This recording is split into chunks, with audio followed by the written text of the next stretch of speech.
Lately, Anya hadn't been sleeping peacefully. There were little things, subtle changes in her husband Jerome's behavior. Once tender and attentive, he had become distant, evasive, sometimes even avoiding her gaze. Small signs, barely noticeable. A fleeting smile exchanged in the hallway. A strange tension whenever the maid, Maria, was around. And above all, the scent. That cheap, sweet perfume she instantly recognized. Maria's. Anya had tried to convince herself she was imagining things, that she was being paranoid. But doubt had taken root, and each day, it dug deeper into her heart. One morning, walking past the laundry room, she'd heard muffled giggles. And when she entered, Jerome was crouched down, supposedly looking for a sock. While Maria stood up so abruptly, she knocked over a water basin. That day, Anya said nothing. She simply observed, in silence. But silence didn't mean inaction. She had a plan, and she would strike hard. She gave Maria the weekend off, paid in full, with a calm smile, and said nothing to Jerome. She even thanked Maria for her excellent work. That night, Anya wouldn't be sleeping in her own bed. She would be sleeping in the maid's room, hidden in the shadows of the truth. Friday evening, Anya was unusually sweet, almost unsettling. She served dinner carefully, even laughed at one of Jerome's tired jokes, then said she was going to bed early, claiming a headache. Jerome shrugged, clearly not concerned, maybe even relieved. He stayed in the living room with the remote, then disappeared for a while. Anya had already slipped quietly into the guest room, the one Maria used whenever she stayed over. She shut the door gently, settled into the bed, and pulled the covers over herself. Her heart pounded in her chest. Silence. Heavy, suffocating. An hour passed, maybe two. Then she heard footsteps. Slow. Cautious. She closed her eyes. Her breathing slowed. She had never been this nervous. The footsteps came closer. The door opened without a sound, then shut again. She felt the mattress dip under someone's weight. Jerome had just slipped in, beside her. He said nothing, but his hand spoke, gliding under the sheet, brushing her hip. Anya shivered, but stayed still. He whispered a name, a single word. Maria. A wave of disgust washed over Anya. She shot upright, threw the covers back, and turned on the bedside lamp in one sharp motion. Jerome flinched, startled, and Anya stared at him with icy fury. Jerome was speechless. In front of him wasn't Maria, but Anya, his wife, the woman he had just betrayed without saying a word, but with actions that screamed the truth. "What are you doing here?" he stammered. Anya stared at him, cold, silent. Then, without a word, she raised her hand. The slap cracked like thunder in the silent room. Jerome instinctively touched his cheek, eyes wide. "How long?" she asked, trembling, torn between fury and heartbreak. He opened his mouth, then closed it again, then tried once more. "It's not what you think." She let out a dry, bitter laugh. "You came into this room. You touched me. You said her name." She stepped closer, eyes burning with pain. "Tell me it's not what I think. Go ahead, tell me." He lowered his eyes. Silence hit harder than any confession. She stepped back, arms crossed, trying to stand despite the emotional vertigo. "And how many times has this happened?" "Other nights, while I was sleeping, working late."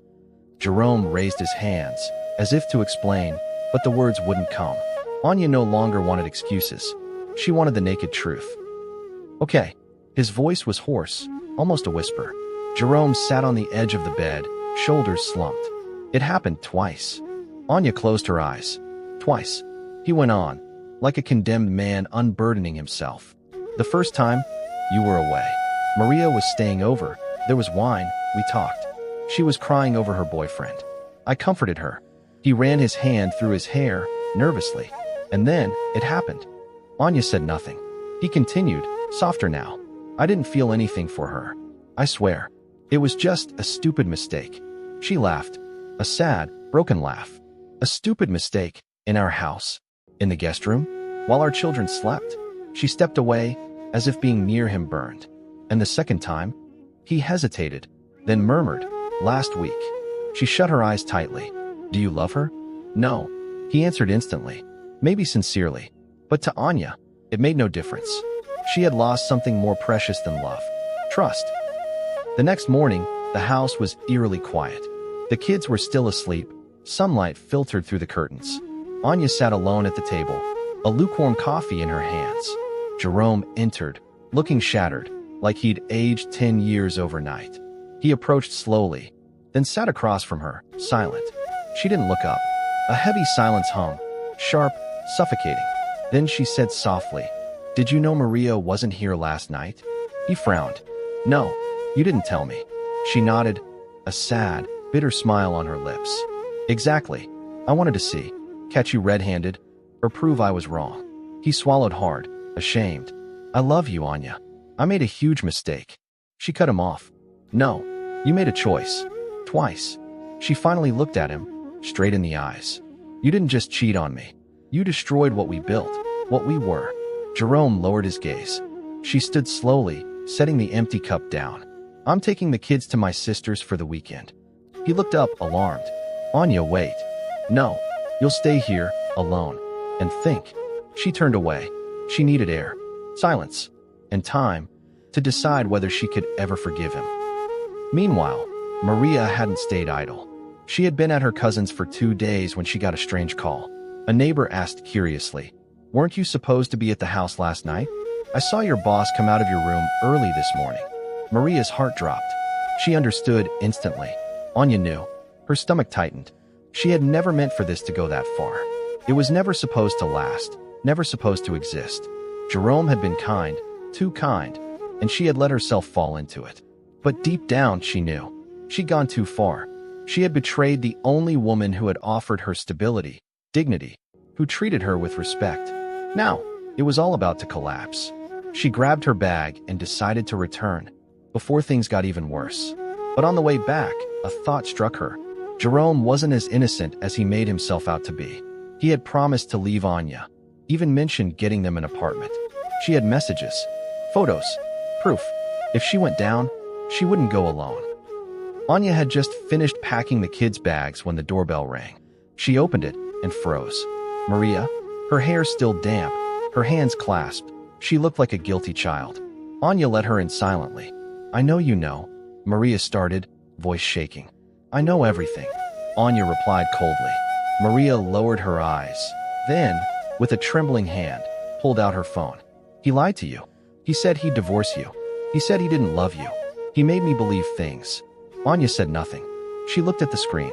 Messages, calls, sweet nothings. Intimate photos taken in their home. A wave of nausea rose in her. She turned slowly to Maria. "Why are you showing me this?" Maria frowned. "Because I want him to pay. You deserve to know all of it." Anya stepped back, placing a hand on the table to steady herself. She had imagined the affair as a fleeting weakness, but this was a premeditated betrayal. She turned to Maria again. "You want him to pay? Then help me." And in Anya's eyes, a new, cold fire had begun to burn. The two women, sitting in the empty living room, formed an unlikely alliance. Anya, sharp and composed, already had a plan. Maria, hesitant, followed her instructions, knowing there was no turning back. "You'll reply to his next message, like nothing happened," said Anya. Maria nodded. "I want him to think you're still on his side, that he can trust you." Maria opened her phone, typed out a message. "I'm back tomorrow. Can't wait to see you, Red Heart." It made her sick, but it had to be done. Anya didn't just want a confrontation. She wanted humiliation. She wanted Jerome to feel what she had felt: betrayal, pain, fear of losing everything. And for that, he had to fall hard. Maria glanced at Anya with a newfound respect.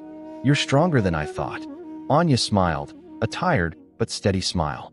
"No, I'm broken, but I'm still standing. And that's enough for now." Monday night, everything was set. Maria had asked Jerome to meet her at a discreet little hotel, the same one he'd chosen before, to stay out of sight. But this time, Anya would be there. She'd rented the adjoining room, one with a connecting door. In her bag, a recording phone, a hidden camera, and a heart full of fire. Jerome arrived, well-groomed, smiling. He knocked softly. Maria opened in a light dress, just the way he liked. They kissed, then sat on the bed. "I missed you," he whispered. Maria smiled, then casually steered the conversation. "Did you think more about leaving your wife?" Jerome sighed. "She's starting to suspect something, but we should wait a little longer. I need to protect my assets." Maria raised an eyebrow. "You mean your money?" Jerome laughed. "Of course. You don't just walk away from a marriage without a plan. I need to prepare smartly. At that moment, the neighboring door creaked open, and Anya stepped in, slowly, without a word. Jerome turned pale. Anya, she stared at him, phone still recording in her hand. Go on, Jerome. You were about to tell her how I'm just an obstacle in your plans. And for the first time, he had no words. Jerome tried to stand, but Anya motioned for him to stay seated. Her gaze was colder than he had ever seen. You know, at first, I just wanted to understand, to see if I was wrong. She calmly placed the phone on the nightstand. But now I have it all. The evidence, the words, the promises, and finally, the truth. Jerome glanced at Maria, then back at Anya, like a child caught red-handed.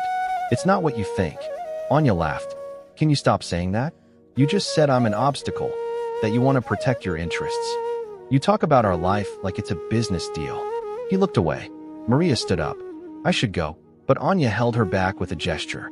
No, stay. You should hear this too. She turned to Jerome. I'm leaving you, but you won't walk away with everything. You broke our prenup. Infidelity is a clause you violated. He turned pale. You knew?